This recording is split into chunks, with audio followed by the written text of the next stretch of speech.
నమస్తే. Welcome to our channel. Liquor స్కామ్‌లో ED విచారణకు హాజరయ్యారు విజయసాయిరెడ్డి. మరి గతంలో చూసుకున్నట్లయితే ఈ లిక్కర్ స్కామ్ గురించి లీక్స్ అన్నీ కూడా ఇచ్చింది విజయసాయిరెడ్డి. మరి ఇప్పుడు ఈడీ విచారణకు ఆయన హాజరవ్వడం అందరిలోనూ ఉత్కంఠ నెలకొంది. మరీ ముఖ్యంగా వైసీపీలో అసలు ఉత్కంఠంగా ఉన్నారు. మరి ఇప్పుడు ఏం చెప్పే అవకాశాలున్నాయి? ఈడీ దగ్గర జగన్మోహన్ రెడ్డి గురించి ఏమైనా చెప్పే అవకాశాలున్నాయా? అసలు ఏం జరగబోతుంది తెలుసుకునే ప్రయత్నం చేద్దాం. దీన్ని విశ్లేషించడానికి మనతో పాటుగా ఉన్నారు NRI TDP spokes person Venugopal Reddy గారు. సార్ నమస్తే సార్. నమస్కారం అమ్మా. అసలు ఈ లిక్కర్ స్కామ్ గురించి చాలా వరకు విజయసాయి రెడ్డే చెప్పారని చెప్పుకోవచ్చు సార్. గతంలో ఆయన మొత్తం కూడా చెప్తాను అని చెప్పి మీడియా ముందు చెప్పారు. మరి ఇప్పుడు ఈడీ తనని విచారణకు పిలవడం, ఆయన హాజరు కావడం ఏం జరగబోతుందంటారు? ఈ ఈడీ విచారణలో జగన్మోహన్ రెడ్డి గురించి చెప్పే అవకాశాలున్నాయంటారా? చాలా మంచి పాయింట్ రైజ్ చేశారమ్మా. ఈరోజు విజయసాయి రెడ్డి అనే పర్సన్ గత ప్రభుత్వంలో YS Jaganmohan Reddy chief minister ఉన్న రోజుల్లో విజయసాయి రెడ్డి స్థాయి ఏందో, విజయసాయి రెడ్డి పరిస్థితి ఏందో మనందరికీ తెలుసు. హ్మ్. విజయసాయి రెడ్డి ముఖ్యంగా చాలా కీలకంగా పనిచేశాడని తెలుసు. సజ్జల రామకృష్ణారెడ్డి, విజయసాయి రెడ్డి, లేకపోతే ధనుంజయ రెడ్డి వీళ్ళందరూ కూడా జగన్మోహన్ రెడ్డి కోటరీ లాగా బిహేవ్ చేశారు. జగన్మోహన్ రెడ్డి ఏ స్టెప్ తీసుకున్నా, జగన్మోహన్ రెడ్డి ఏ స్కామ్ చేసినా, జగన్మోహన్ రెడ్డి ఏ పని చేసినా దాంట్లో కర్త కర్మ క్రియలాగా ఉన్న ఈ విజయసాయి రెడ్డినే హ్మ్. గతంలో సిట్టు విచారణకి హాజరైనప్పుడు వైఎస్ఆర్సీపీలో ఎవరైతే లిక్కర్ స్కామ్ ఇన్వాల్వ్ అయ్యారో వాళ్ళందరి పేర్లు చెప్పినట్టు మనకి కథనాలు వార్తలు వచ్చాయి. ఈ అవును. రోజు ఈడీ దర్యాప్తు చేస్తుంది. ఈడీ ఇన్వెస్టిగేషన్ కి వెళ్తున్నాడు.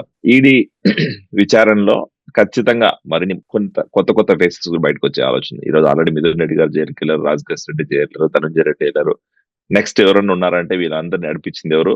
అందరికి హ్మ్. తెలిసిన విషయమే. ఆ పార్టీ హ్మ్. అధినేత జగన్మోహన్ రెడ్డి గారు. సో ఈ రోజు జగన్మోహన్ రెడ్డి గారు ఎక్కడ ఉచ్చు బిగిస్తుందన్న భయంతోనే నిన్నటికి నిన్న హడావిడిగా ప్రెస్ మీట్ పెట్టేసేసి, నిన్నటికి నిన్న పార్టీ కార్యకర్తలతో మీటింగ్ పెట్టేసేసి హ్మ్. కార్యకర్తలు ఊపందించాలన్న ఇది ప్రయత్నం చేశాడు.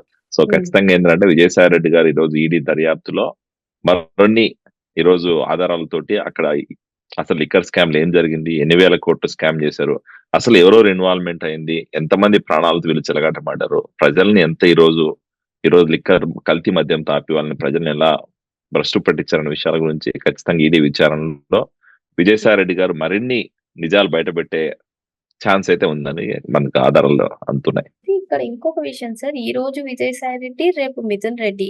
అంటే విజయసాయిరెడ్డి ఏదైనా చెప్తే వాటిని ఆధారాలుగా చూపెట్టుకొని మిథున్ రెడ్డిని ప్రశ్నించే అవకాశం ఉందంటారా? అసలు ఏం జరగబోతుందంట? ఖచ్చితంగా ఇప్పుడు ఎందుకంటే విజయసాయి రెడ్డి అయినా, మిథున్ రెడ్డి గారైనా, లేకపోతే రాజకేష్ రెడ్డి అయినా, ధనంజయ రెడ్డి అయినా వీళ్ళందరూ కూడా ఏంటంటే ఒకరికి తెలియకనే ఒకరేం పని చేయలేదు. ప్రతి ఒక్కరు హ్మ్. కూడా వీళ్ళందరూ కూడా కలిసికట్టుగా స్కామ్ చేశారు. విజయసాయి రెడ్డి గారి ఇన్వాల్వ్మెంట్ ఉంది, రాజకేష్ రెడ్డి గారి ఇన్వాల్వ్మెంట్ ఉంది, మిథున్ రెడ్డి గారి ఇన్వాల్వ్మెంట్ ఉంది, ధనంజయ రెడ్డి గారి ఇన్వాల్వ్మెంట్, అలాగే జగన్మోహన్ రెడ్డి గారి ఇన్వాల్వ్మెంట్ కూడా ఉంది దాంట్లో. సో ఈ రోజు లిక్కర్ స్కామ్ లో ఈ రోజు ఈడీ కూడా ఏంటంటే ఎవరు A1, ఎవరు A2, ఎవరు A3, ఎవరు ఎక్కువ ఇన్వాల్వ్ అయ్యారు, ఎవరి పోర్షన్ ఏందనేది వాళ్ళకి తెలుసు. ఎందుకంటే హ్మ్. ఇన్వెస్టిగేషన్ ఏజెన్సీలు అన్నప్పుడు వాళ్ళకి ఇన్సైడ్ ఇన్ఫర్మేషన్ తెలుసు. అసలు ఈ స్కామ్ లో ఎవరు ఇన్వాల్వ్ అయ్యారని చెప్పి వాళ్ళు ఆల్రెడీ ఒక అనాలిసిస్ కి వచ్చే వాళ్ళు వాళ్ళని విచారణకు పిలుస్తారు. ఈ రోజు విజయసాయి రెడ్డిని రేపు మిథున్ రెడ్డి గారిని పిలిచారంటే ఖచ్చితంగా విజయసాయి రెడ్డి దగ్గర కొన్ని ఆధారాలు సేకరించి ఆ ఆధారాలు బేస్ చేసుకొని రేపు మిథున్ రెడ్డి గారిని ప్రశ్నిస్తారు.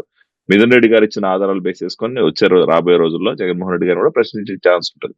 ఖచ్చితంగా ఏంటంటే ఈ రోజు ఆధారాల కోసమే విజయసాయి రెడ్డి గారిని పిలిచారు. మీరు ఒకసారి అబ్జర్వ్ చేస్తే విజయసాయి రెడ్డి గారు రీసెంట్ గా ఒక ట్వీట్ వేసాడమ్మా. ఆ హ్మ్. ట్వీట్ లో ఆయన అంటున్నాడు, అవును. వైఎస్ఆర్ సిపిలో కోటరీలోంచి బయటికి రండి అని చెప్పి వైఎస్ఆర్సీపీ నాయకుల్ని ఆయన విన్నవించుకుంటున్నాడు. అంటే ఆ! ఆ కోటరీ ఎవరో, ఆ వైఎస్ఆర్సీపీ కోటరీలో ఏం జరుగుతుందో, వైఎస్ఆర్సీపీ కోటరీ మాయలు ఎన్ని స్కాములు చేశారో, వైఎస్ఆర్సీపీ కోటరీ అడ్డు పెట్టుకొని ఈ రోజు రాష్ట్రాన్ని ఎంత సర్వనాశనం చేశారో అది విజయసాయి రెడ్డి గారికి తెలుసు కాబట్టే ఈ రోజు హ్మ్. విజయసాయి రెడ్డి అంత ఓపెన్ గా పబ్లిక్ ఆయన చెప్తున్నాడు. హ్మ్. ఖచ్చితంగా ఏంటంటే విజయసాయి రెడ్డికి ఈ రోజు ఈ లిక్కర్ స్కామ్ లో ఇన్వాల్వ్ అయినాడు.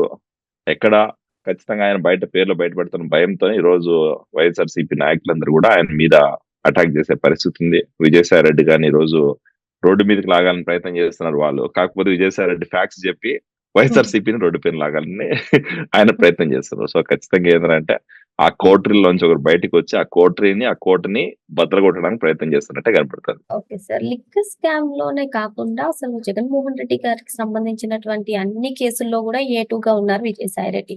మరి జగన్మోహన్ రెడ్డి పైన ఈడీ కేసులు కూడా ఉన్నాయి. వాటి గురించి గూడా ప్రశ్నించే అవకాశం ఉందంటారా? ఖచ్చితంగా ఉంటది. ఎందుకంటే ఇప్పుడు ఈడీ దర్యాప్తులో A1, A2గా ఉన్న జగన్మోహన్ రెడ్డి, విజయసాయి రెడ్డి గారు గతంలో వాళ్ళు 43,000 కోట్ల స్కాములు చేసినట్టు మనకి ఈడీ ఇన్వెస్టిగేషన్ లో తెలిసింది. ఆ 42,000, 43,000 కోట్ల స్కాములు ఏదైతే చేశారో వాళ్ళ నాన్న అధికారం అడ్డు పెట్టుకొని జగన్మోహన్ రెడ్డి కేవలం ధనార్జన ధ్యేయంగా ఆయన స్వార్థ ప్రయోజనాల ధ్యేయంగా రాష్ట్రంలో చేయని అరాచకం లేదు, చేయని అవినీతి లేదు. ఆ రకంగా అవినీతి చేసిన ప్రతి దాంట్లో విజయసాయి రెడ్డి గారి ఇన్వాల్వ్మెంట్ ఉంది. ఎందుకంటే విజయసాయి రెడ్డి గారు ఒక ఆడిటర్ గా ఆయన సపోర్ట్ చేశారు. విజయసాయి రెడ్డి గారు ఆడిటర్ గా పనిచేసిన రోజుల్లోనే జగన్మోహన్ రెడ్డి గారి పరిచయం. ఆ పరిచయం కాస్త ఆయన చీఫ్ మినిస్టర్ ఉన్న రోజుల్లో నెక్స్ట్ లెవెల్ కి వెళ్ళి ఆయన ఒక కోటరీలో ఒక ముఖ్య భూమిక పోషించి ఈ రోజు వైఎస్ఆర్సీపీ ప్రభుత్వంలో కలిసికట్టుగానే స్కాములు చేశారు వాళ్ళు.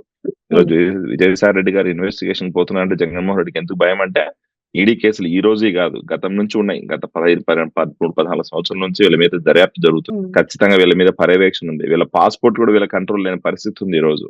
సో ఆ పరిస్థితిలో ఉన్న ఈ ఇద్దరు ముద్దాయిల గురించి దేశవ్యాప్తంగా చర్చ జరిగిన పరిస్థితులు గతంలో చూసాం.